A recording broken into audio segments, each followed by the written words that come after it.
उपस्थित माननीय मंच, आज के कार्यक्रम की हमारी मुख्य अतिथि आदरणीय रूबीदास जी तथा वंदे मातरम मैदान की जितने भी हमारे देशभक्त जन हैं, आदरणीय विपिन भैया, सुरेंद्र भैया, राकेश भैया, मनु शर्मा भैया, बाकी सब भाइयों का नाम धीरे धीरे जान जाऊंगी तो ज़रूर बोलूंगी। आप सभी भाईजनों को तहे दिल से वंदे मातरम तथा हमेशा की तरह आप सभी के कार्य को तहे दिल से नमन करती हूँ और साधुवाद अर्पित करती हूँ। जैसा कि इस महीने बच्चों आप विशेष रूप से ध्यान दीजिएगा, इस महीने 14 सितंबर को हिंदी दिवस था। हम सभी ने पूरे देश में हिंदी दिवस मनाया। हिंदी के बारे में हम सभी जानते हैं थोड़ा बहुत, हिंदी से कोई भी अछूता नहीं है। बच्चों आपको 3 बातें जो है पता होनी चाहिए साधारण भाषा में। मैं हिंदी दिवस के उपलक्ष्य में बोलना चाहूंगी।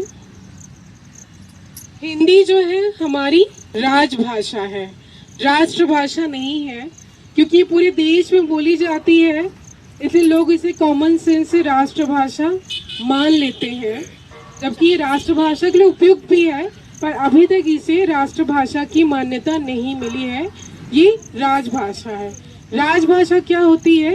राजभाषा वो होती है जो भारत सरकार द्वारा आधिकारिक रूप से गवर्नमेंट ऑफ इंडिया की ऑफिशियल लैंग्वेज की मान्यता प्राप्त करती है, वो होती है राजभाषा।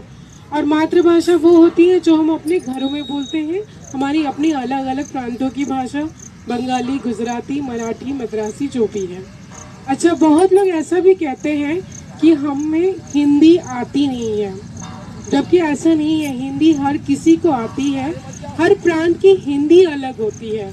कोई बंगाली हिंदी बोलता है, कोई मराठी हिंदी बोलता है, कोई मद्रासी हिंदी बोलता है, कोई गुजराती हिंदी बोलता है, पर हिंदी सबको आती है। तभी हिंदी हमारे देश की अखंडता की भाषा है। हिंदी हमें जोड़ने का कार्य करती है। जैसे विश्व स्तर पर अंग्रेजी सबको जोड़ने का कार्य करती है, वैसे हिंदुस्तान में हिंदी सबको जोड़ने का कार्य करती है। आज पिछले हफ्ते ही हम ये कार्यक्रम करने वाले थे, जो कि हिंदी दिवस को भी समर्पित था। इसीलिए हमने पिछले हफ्ते हिंदी की लेखिका को मुख्य अतिथि के तौर पर हम बुला रहे थे, और इनका हमने चयन क्यों किया वो मैं सबसे पहले आपको बताना चाहूँगी। आप हिंदी की लेखिका ज़रूर हैं, पर आप हैं बंगाली भाषी। उसके बावजूद आप हिंदी की सेविका हैं, और आपने पुस्तकों का जो भी सृजन किया है सब हिंदी भाषा को समर्पित किया है।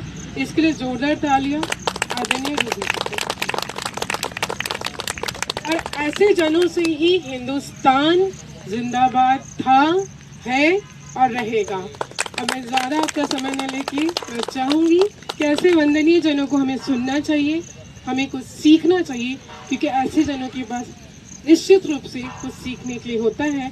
तो अब मैं आज की हमारी मुख्य अतिथि से निवेदन करूंगी कि वे जो है अपने भाव, अपने अमृत वचन हमसे साझा करें। उसके समक्ष माफ़ी चाहूँगी, हमारी जो परंपरा है अतिथि देवो भव, वो परंपरा निभाए बिना हम आज के कार्यक्रम का आगाज़ नहीं कर सकते हैं।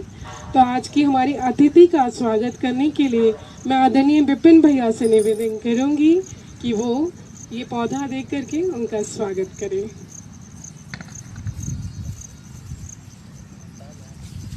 चंद पंक्तियाँ आदरणीय रूबी जी को मैं समर्पित करना चाहूँगी।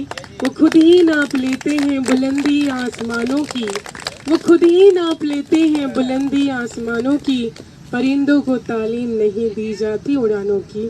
आदरणीय रूबी आंटी को मैं आंटी बोलती हूँ, और पिछले 10 वर्षों से मैं जानती हूँ, और इस उम्र में भी वो हमारे लिए एक प्रेरणा स्रोत है, क्योंकि वो सतत कार्यशील रही हैं और कला के क्षेत्र को जो है अपना समय, अपना समर्पण उन्होंने दिया है। और तब जाकर के वो जो एक वर्चस्व हासिल होता है, वो बिना समर्पण, बिना तपस्या और बिना त्याग के नहीं हासिल होता है। अब उनकी इसकी कहानी उन्हीं की जुबानी सुनते हैं।